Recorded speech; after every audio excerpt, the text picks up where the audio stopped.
The sun was still shyly shining through the office windows when Vivian Turner, meticulous and focused, was analyzing the recovery charts of her patients.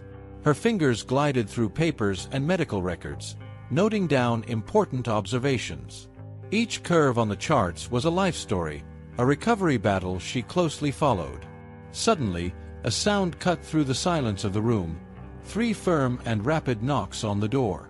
Vivian looked up, surprised. She wasn't expecting visitors, and her next appointment was still an hour away. "Come in," she called, adjusting her glasses. The door opened slowly, revealing the imposing figure of Dr. Harold Steiner, the department head.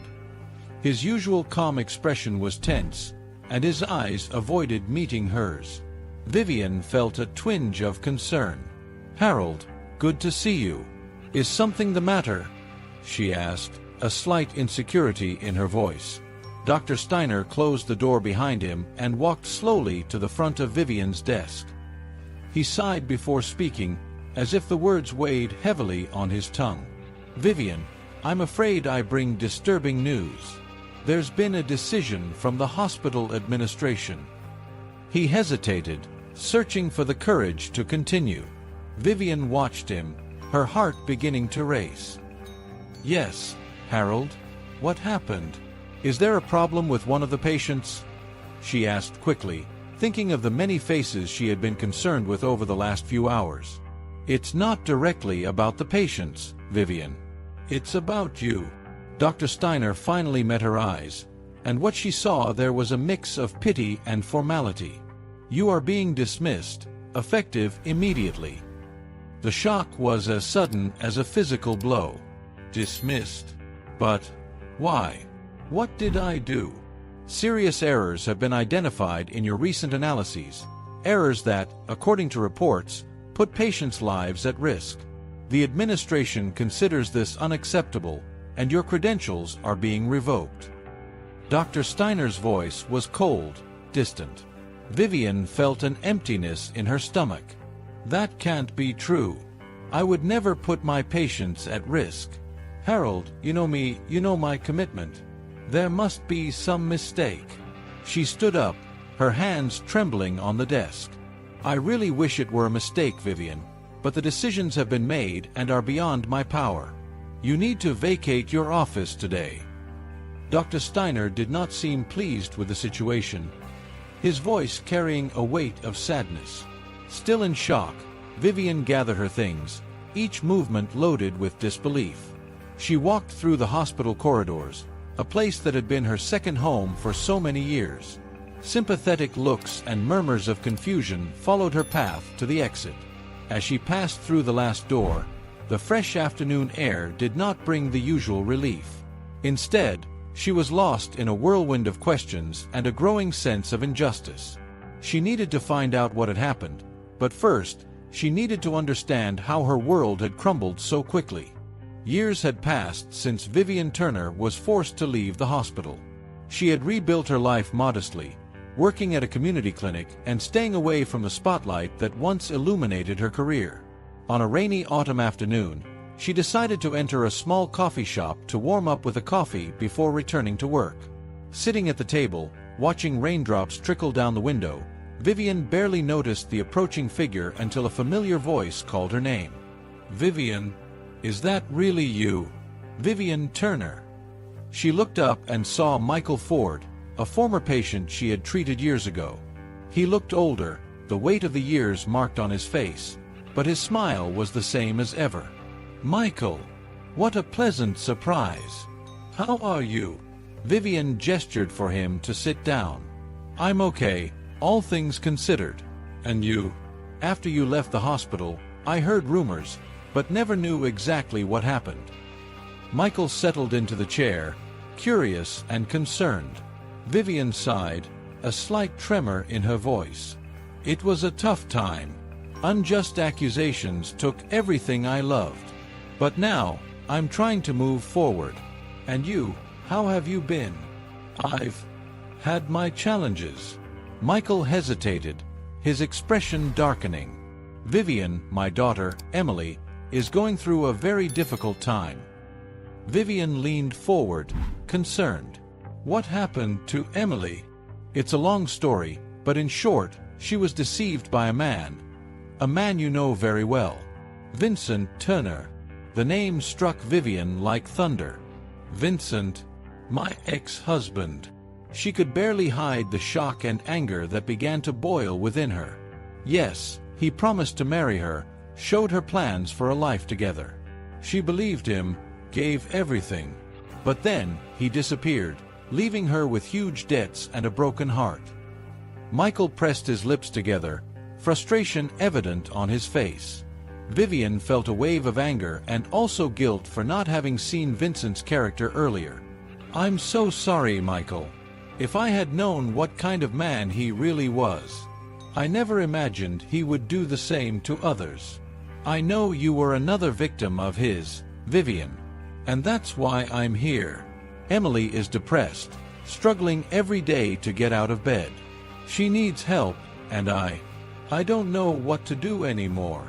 Michael's words were a desperate plea. Vivian made a decision at that moment.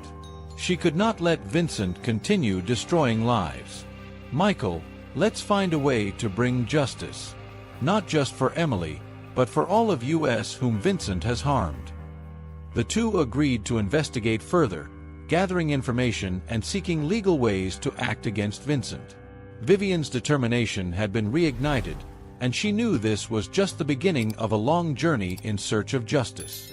After the revealing meeting with Michael, Vivian felt like a detective in her own life, sifting through the fragments of her past to uncover the truth hidden behind the veil of lies woven by Vincent.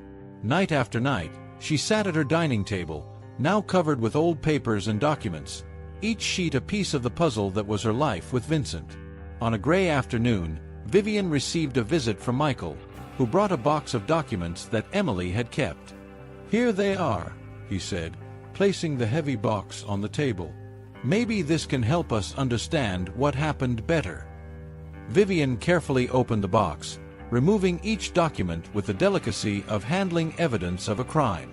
Among them, she found property purchase contracts, insurance policies, and various financial papers, all sharing one thing in common: Emily's signature next to Vincent's. Look at this, Michael, Vivian said, pointing to one of the contracts. This is the same tactic he used on me. He convinced me to sign documents under the pretense of securing our future together, but in reality, he was transferring all my assets to his name. Michael, looking over her shoulder, furrowed his brow. And to think he did the same with my daughter. How did we not see this before? He's a master of manipulation, Vivian responded, feeling a mix of anger and sadness. But now we are seeing it. And we're going to use this against him. In the days that followed, Vivian and Michael delved even deeper into the investigation. They consulted lawyers, reviewed laws regarding fraud and document forgery, and even hired a private detective to track Vincent's recent movements. One morning at work, as Vivian was reviewing some old emails between her and Vincent, a shocking discovery came to light. A specific email from Vincent mentioned a business trip that never happened, something he had used as an excuse for one of his many disappearances. Michael, come look at this, Vivian called out when he entered the room with 2 cups of coffee. She pointed to the laptop screen. Remember when he said he was at a conference in Dubai? Here it says he was, but there was no such conference on that date. That's great, Vivian. Michael placed the cups on the table. His face lit up with a spark of hope. This proves he was lying about his business dealings too. We can use this. With each new discovery, the web of Vincent's deceptions began to unravel. And with every piece of evidence, Vivian and Michael felt they were one step closer to bringing justice not just for Emily, but for all other victims of Vincent. As the day turned into night, Vivian realized she needed more help. She thought of Alex Richardson, a former police officer who had assisted a friend of hers in a similar case years ago. Perhaps he could be the key to catching Vincent once and for all. The morning was just beginning to lighten when Vivian picked up the phone and dialed Alex Richardson's number. She had spent a sleepless night thinking about how Vincent could have deceived so many people and how he continued to go unpunished. She knew she needed help, and Alex, with his experience in complicated cases, seemed like the right choice. The phone rang only twice before a raspy voice answered. Alex Richardson speaking. Alex, it's Vivian Turner. I need your help with a very personal case, she said, trying to keep her voice steady despite her fatigue. Vivian Turner. I remember you. The doctor, right? What brings you to my humble virtual office? Curiosity was evident in Alex's voice. Vivian took a deep breath before responding. It's about my ex-husband, Vincent Turner. He deceived me, as well as several other people, and I am gathering evidence to bring him to justice. I thought maybe you could help me. Vincent Turner, Alex murmured, as if trying to recall something. Yes, I remember him. Crafty fellow. I'm in. Vivian, when can we meet to discuss this? The sooner the better. How about today? Vivian asked, eager. Sure. Come to my office at 10. We'll put together a plan. The meeting with Alex was intense. He listened attentively as Vivian explained everything, from losing her job to the recent discoveries of forged documents and the additional victims of Vincent. Alex took meticulous notes, his brow furrowed in concentration. This is more than simple fraud, Vivian. It's a web of lies and manipulation. You've done a good job gathering what you have so far, but we're going to need more, said Alex, already thinking about the next steps. I'll use some of my contacts to dig deeper into his past. We need everything we can use to build a solid case. I also have a friend, Michael, whose daughter was victimized by him. He's been a great help and is as determined as I am to see Vincent pay for his crimes, Vivian explained. Good. We're going to need all the help we can get. Perhaps we should consider bringing your friend into one of our planning sessions. The more minds thinking about this, the better, Alex suggested, already envisioning the team they could form. In the days that followed, Vivian and Alex worked tirelessly. Alex reintroduced Vivian to a world she thought she had left behind, a world of investigations, following leads, and piecing together evidence. They reviewed financial records, interviewed potential witnesses who knew Vincent, and tracked his most recent activities. Each day, the duo came closer to the truth, and with each additional piece of information, Vivian felt a mix of relief and anger. She was finally doing something concrete to correct the injustices Vincent had caused. After a long afternoon of reviewing documents and making phone calls, Alex turned to Vivian with a serious look. I think it's time we bring someone else into this. Someone who can lend a hand in the field investigation. I know the perfect guy. A former detective. Are you talking about Chris Morgan? Vivian asked, remembering the name mentioned in earlier conversations. Exactly. Chris has a sharp mind for these things and is always up for a challenge. I'll give him a call. If he's in, we'll be in a much better position to catch Vincent. With the plan expanding and the strategies solidifying, Vivian felt that, finally, there might be justice.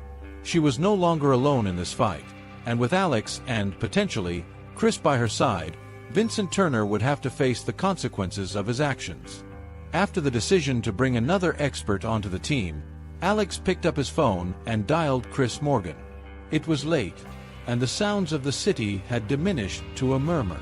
Chris answered after a few rings, his voice conveying a mix of surprise and curiosity. Chris, it's Alex. I hope it's not too late to call, Alex began, his voice somewhat rushed by the urgency of his mission. Alex. Of course not. Always a pleasure to hear from you. What brings you to the line at this hour? Chris responded, the sound of pages turning in the background suggesting he was reading. Well, I have a case that might pique your interest. It's a bit out of the ordinary, and honestly, we could really use your sharp eye, explained Alex, getting straight to the point. I'm listening, said Chris, now fully attentive. Alex spent the next few minutes describing the situation. How Vivian was deceived by her ex-husband, Vincent, and the discoveries linking Vincent to other cases of fraud, including that of Emily Ford. We need you to help us gather more evidence and perhaps even follow some new leads. What do you say, ready to come out of retirement for a while?" Chris chuckled softly. "You know I never resist a good mystery. Count me in. When do we start?" "Immediately. We can meet tomorrow to discuss the details and update you on everything we know so far," Alex suggested, relieved and energized by Chris's readiness. "Perfect. See you tomorrow." The next day, Vivian, Alex, and Chris met in Alex's makeshift office. Chris, a middle-aged man with a calm but imposing presence, listened attentively as Vivian repeated her story.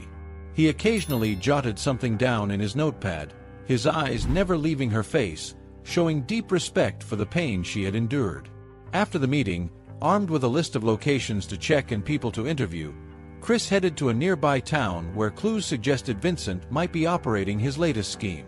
Using his experience and local contacts, Chris quickly established himself in the community, posing as an investor interested in properties, the same facade Vincent often used.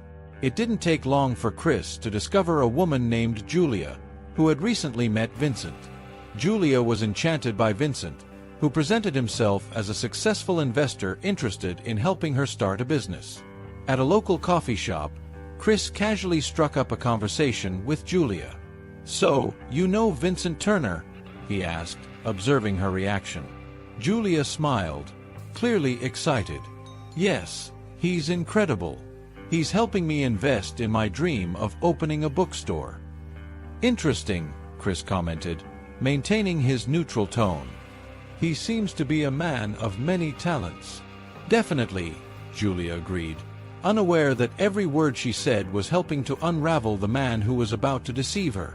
With the information gathered from Julia and other sources, Chris was compiling a detailed profile of Vincent's recent activities, preparing for the moment they would confront Vincent with all the accumulated evidence. Back in Alex's office, the trio carefully examined the details of the plan. The atmosphere was tense, but there was a palpable feeling of determination among them. Vivian, Alex, and Chris discussed the best strategies to corner Vincent once and for all. "So, we have the location, we know his profile, and we understand how he operates. The next step is to make him reveal his intentions openly," Chris explained, marking key points on a city map. "But how do we manage that without alerting him? He's cunning and will notice if something is off," Vivian questioned, her concern evident in her voice. Alex smiled, an idea forming in his mind. "That's where our little theatrical trick comes in. Chris, you mentioned an actress among your contacts, right?" Chris nodded. "Yes, a very talented actress. She is known for her improvisation skills and undercover roles. I think she would be perfect for this." "Perfect. Let's hire her to be the bait. She will approach Vincent as an investor interested in his business proposals." Alex outlined the plan.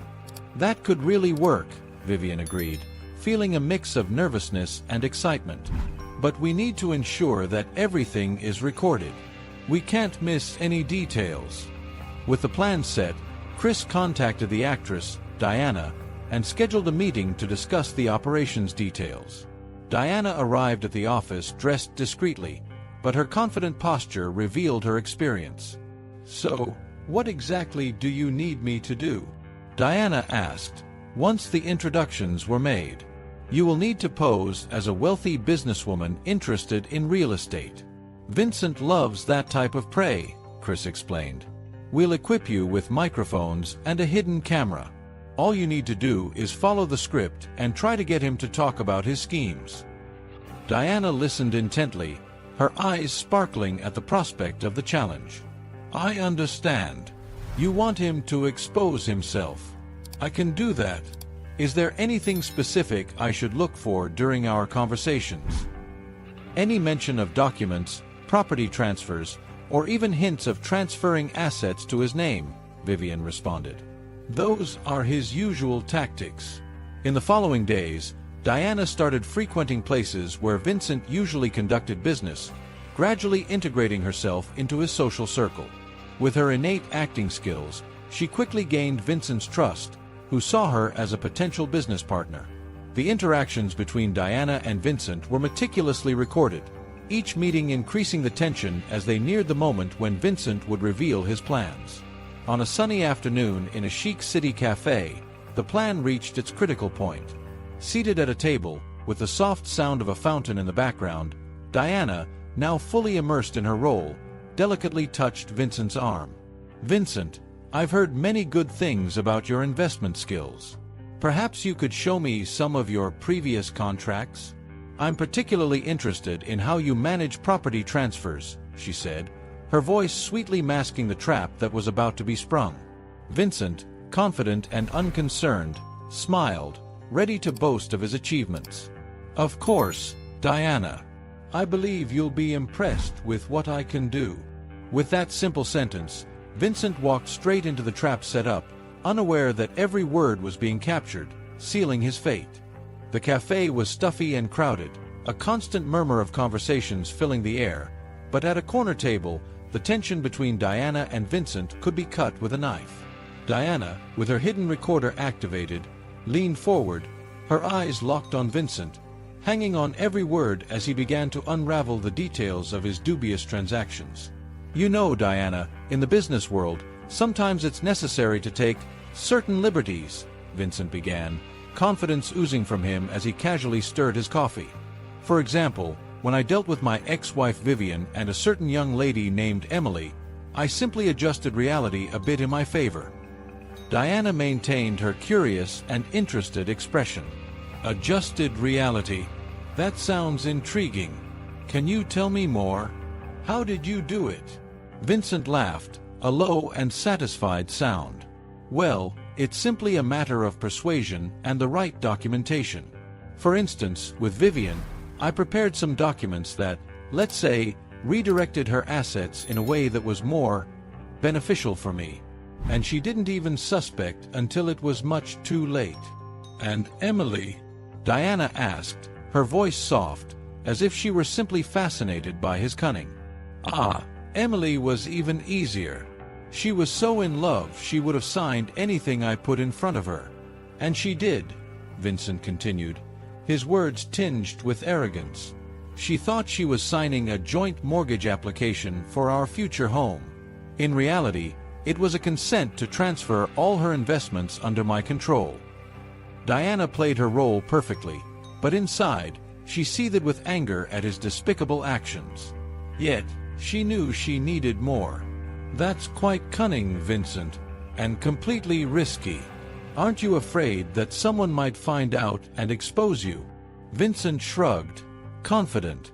"So far, no one has been smart enough to catch me. And even if they tried, I'm always one step ahead." The conversation unfolded, and every word from Vincent was recorded, providing Vivian and her team with the confessions they needed to bring him down. Diana skillfully guided the conversation, allowing Vincent to boast further about his schemes and plots, each detail another nail in the coffin of his future freedom. Finally, feeling that she had enough, Diana bid Vincent farewell with a smile that hid her true triumph. "It has been an incredible pleasure learning from a master like you, Vincent. I hope we can discuss more in the future." "Of course, Diana," Vincent replied, unconcerned, rising to leave. "There's always more to share." Diana left the cafe and went straight to meet Vivian, Alex, and Chris, who were waiting anxiously in a car across the street. As soon as she entered, she handed the recorder to Alex, who quickly connected the device to a laptop to review the recordings. Everyone listened in silence as Vincent's confessions filled the confined space of the car. With each word, their determination grew stronger. "This is all we need," Vivian said, a mix of relief and anguish in her voice. "It's time to finally make him answer for his crimes." With the recording in hand, they could now take the next step, confront Vincent and bring him to justice. The fight had been long, but they were ready for the final chapter of this battle. The air was charged with tension on that sunny morning as Vivian, Alex, and two discreetly dressed policemen approached the cafe where Vincent usually started his days. Each step Vivian took was laden with a mix of nervousness and determination. She held tightly to the copy of the recording, now transformed into her most potent weapon. Vincent was there, sitting with his back to the entrance, completely unaware of what was about to unfold. He was calmly reading the newspaper, savoring his coffee, the picture of nonchalance. Vivian signaled for the policeman to wait at the entrance while she and Alex approached Vincent's table.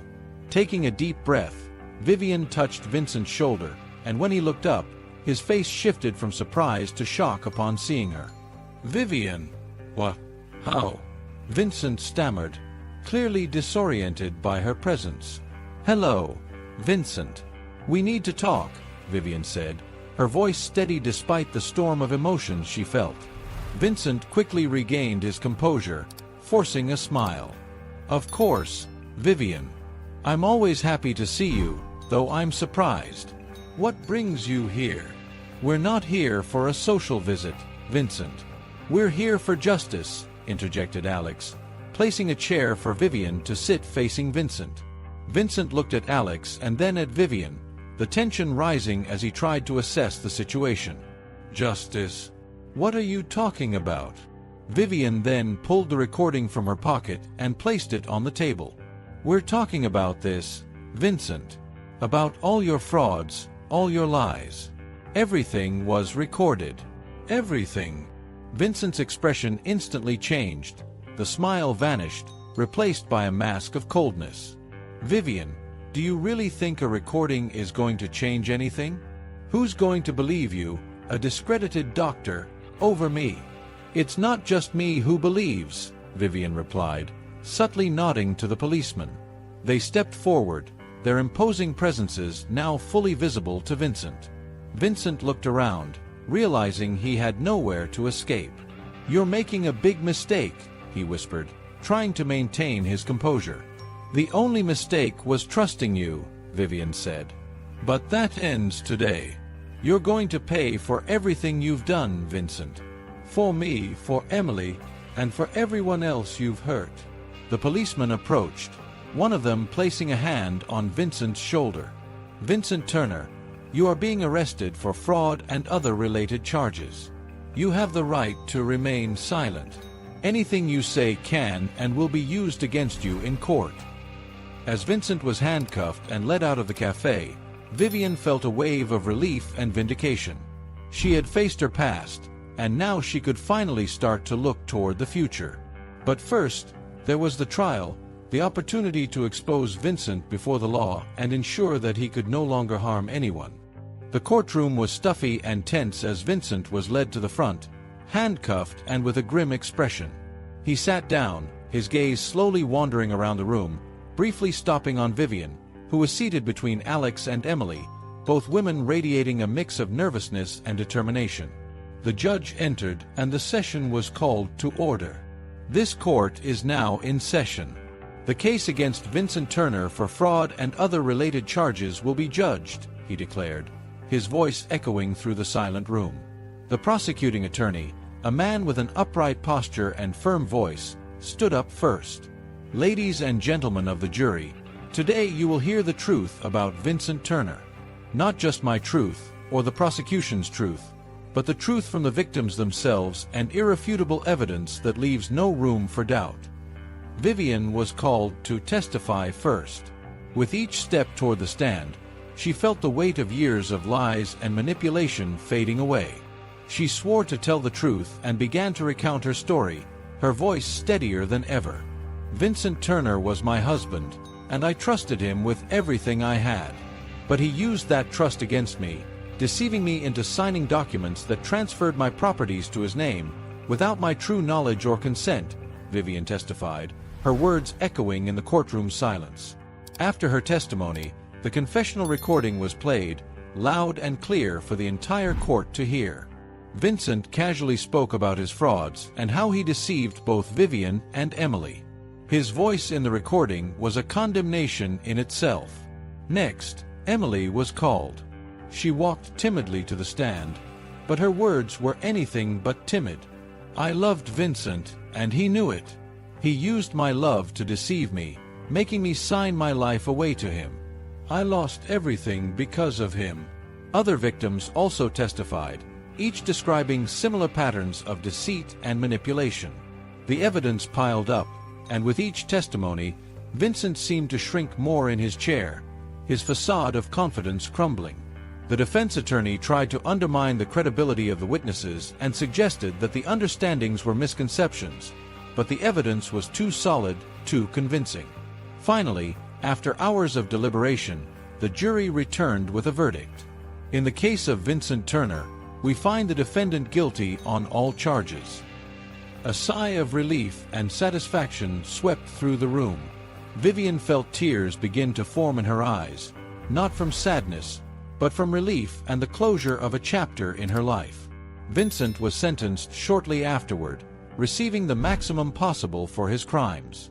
As he was led away, his eyes finally met Vivian's. She stared back, not with hatred, but with a strength that said she had overcome. With justice finally served, Vivian, Emily, and the other victims could begin to heal the wounds of the past and look forward to a brighter future. The feeling of freedom after Vincent's verdict was palpable for Vivian. With the trial concluded, she felt truly free for the first time in many years. It was as if a weight had been lifted from her shoulders, allowing her to breathe, think, and plan her future without the constant fear that had accompanied her for so long.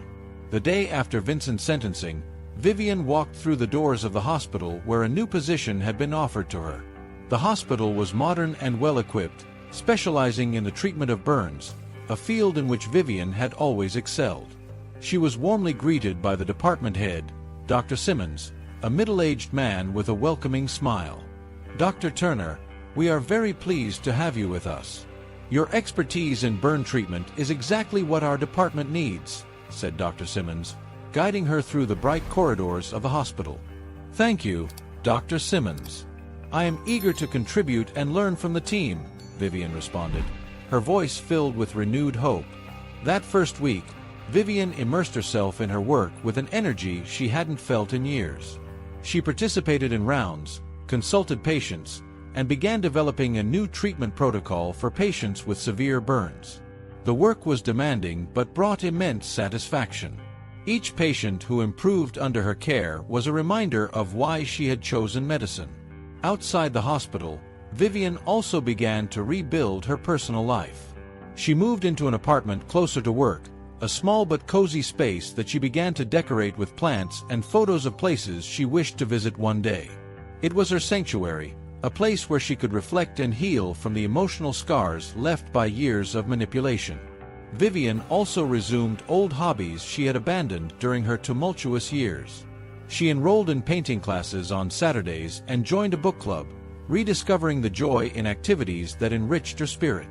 One afternoon, while having coffee in a local bookstore after a book club meeting, Vivian unexpectedly encountered Emily. Both were surprised by the meeting but quickly engaged in a deep conversation. "How are you, Emily? You look well," said Vivian, noticing the sparkle in Emily's eyes that had been missing for so long. "I am, thanks to you, Vivian.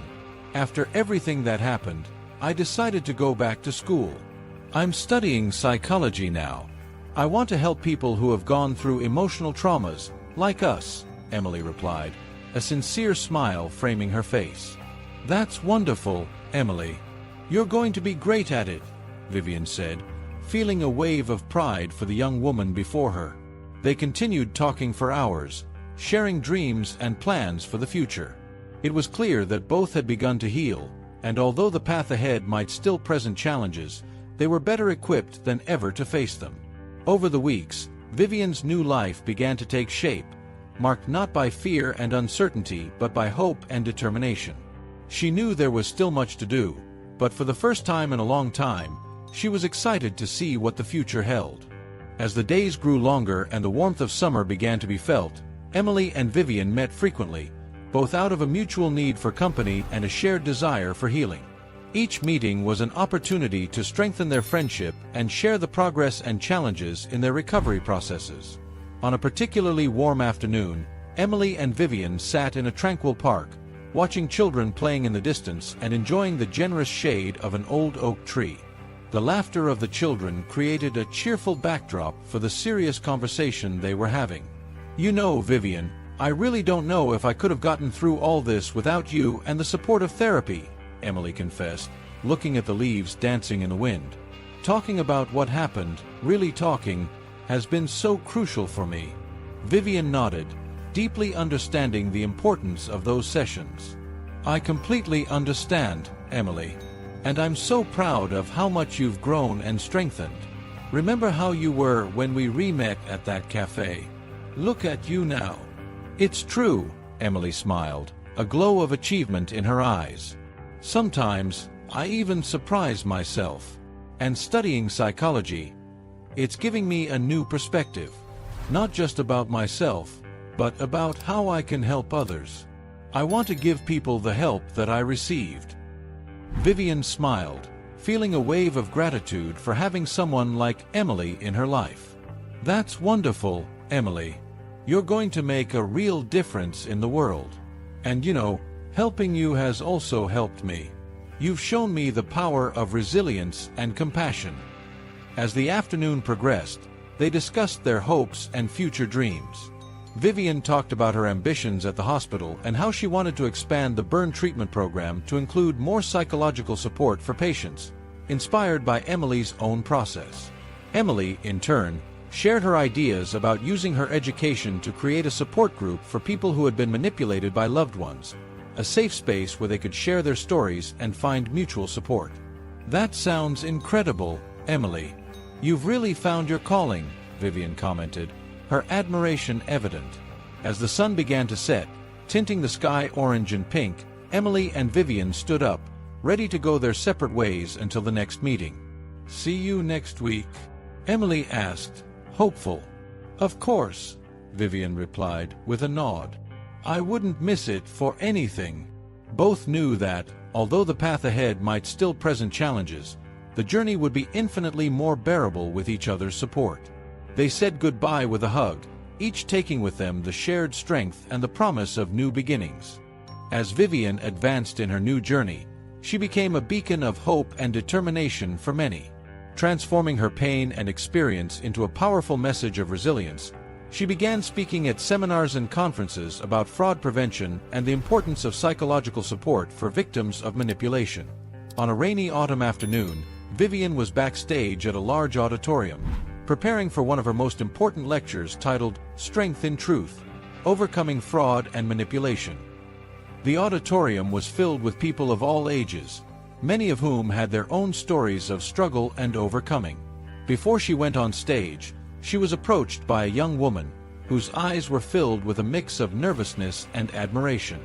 Dr. Turner, she began timidly, I just wanted to say that your story inspired me to face my own situation. I was manipulated by someone I trusted, and hearing about how you overcame your trials, it gave me strength to seek justice. Vivian smiled, touched by the woman's words.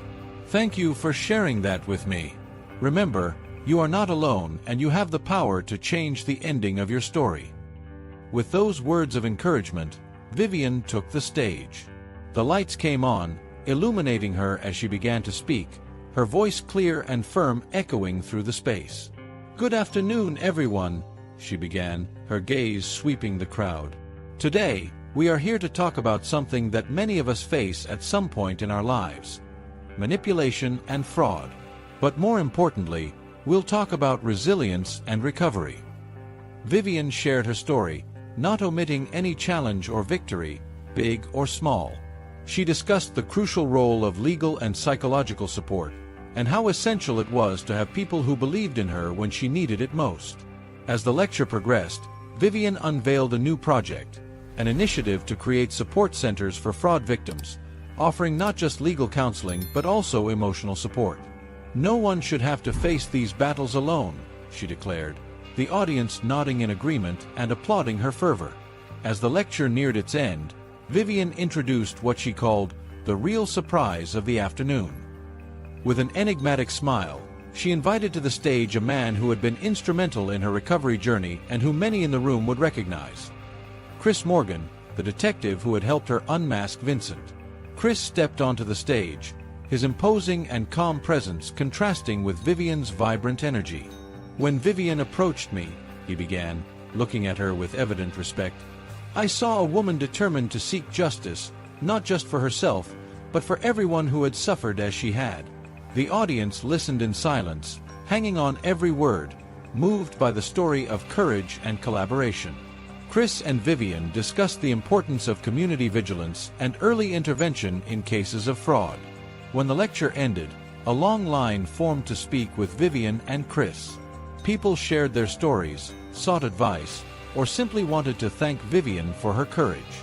Vivian knew that each conversation, each handshake, was another step in building a legacy not just of survival, but of strength.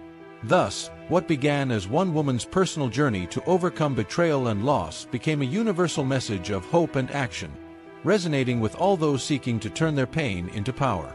So, if you're not subscribed yet, click on the subscribe button below and join our community. Thank you for your support and see you in the next videos.